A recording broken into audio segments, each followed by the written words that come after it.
নমস্কার বন্ধুরা, জ্যোৎস্নার পাকশালায় আপনাদের সকলকে স্বাগত।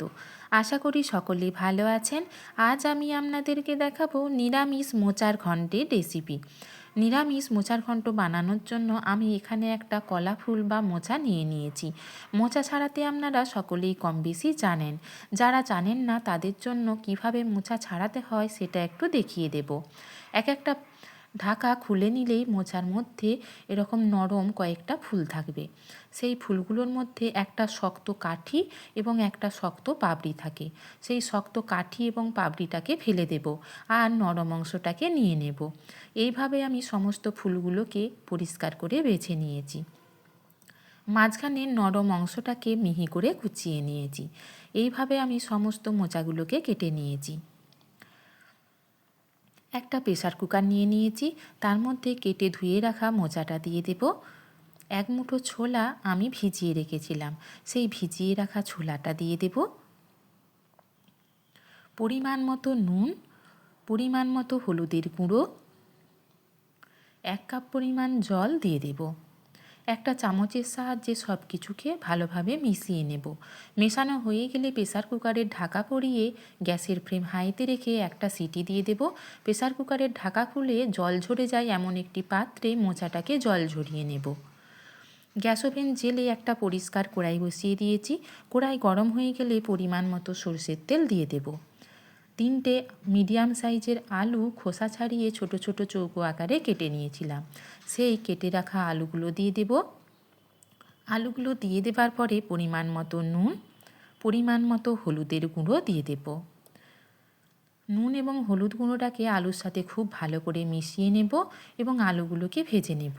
আলুগুলো যাতে তাড়াতাড়ি ভাজা হয়ে যায় সেই জন্য গ্যাসের ফ্লেম লোতে রেখে 4 থেকে 5 মিনিট ঢাকা দিয়ে রেখেছিলাম।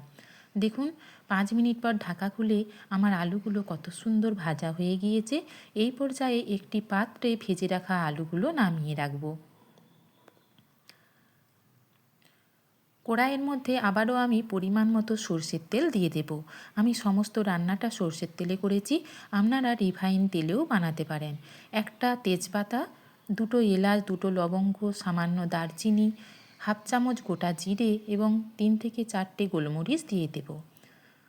15 থেকে 20 সেকেন্ড এই সমস্ত কিছুকে একটু নাড়াচাড়া করে ভেজে নেব। ভাজা হয়ে গেলে একটা চেরা কাঁচা লঙ্কা আর 1 ইঞ্চি পরিমাণ আদা মিহি করে বেটে রেখেছিলাম, সেই আদা বাটা আর একটা পাকা টমেটো ছোট ছোট করে কেটে রেখেছিলাম, সেই টমেটো কুচিটা দিয়ে দেব। এই সমস্ত কিছুকে 10 থেকে 15 সেকেন্ড খুব ভালো করে নাড়াচাড়া করে ভেজে নেব।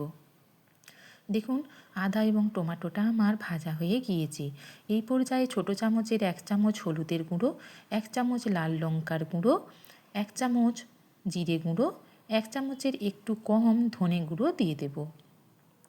এই সমস্ত মশলাগুলোকে আদা এবং টমেটোর সাথে একটু মিশিয়ে নেব।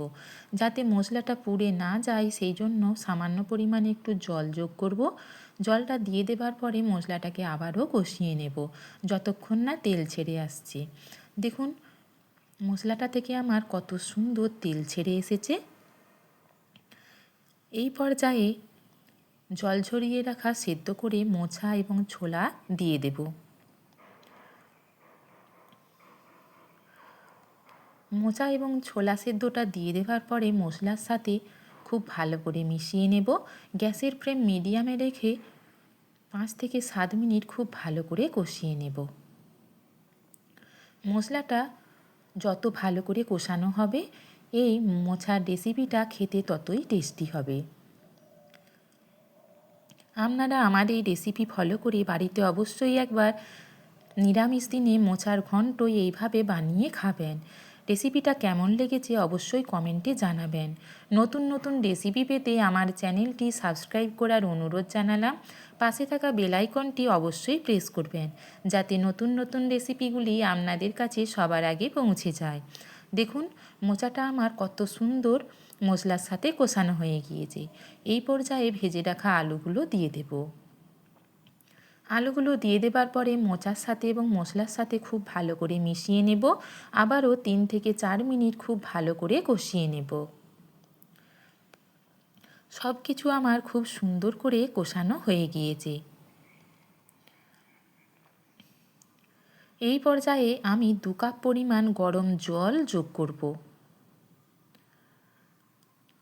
খুব বেশি জল যোগ করার প্রয়োজন নেই, আলুটা ভাজার সময়ই প্রায় সেদ্ধ হয়ে গিয়েছিল।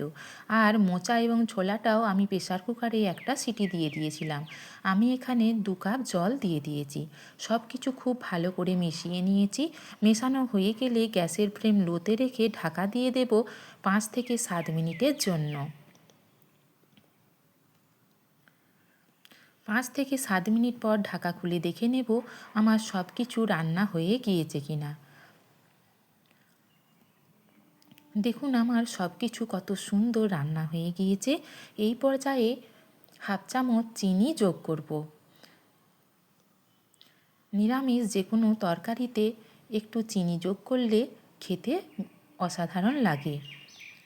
চিনিটা দিয়ে দেওয়ার পরে খুব ভালো করে মিশিয়ে নিয়েছি। এই পর্যায়ে একটা ম্যাশার নিয়ে নিয়েছি। আমি আলুগুলোকে একটু ম্যাশ করে নেব।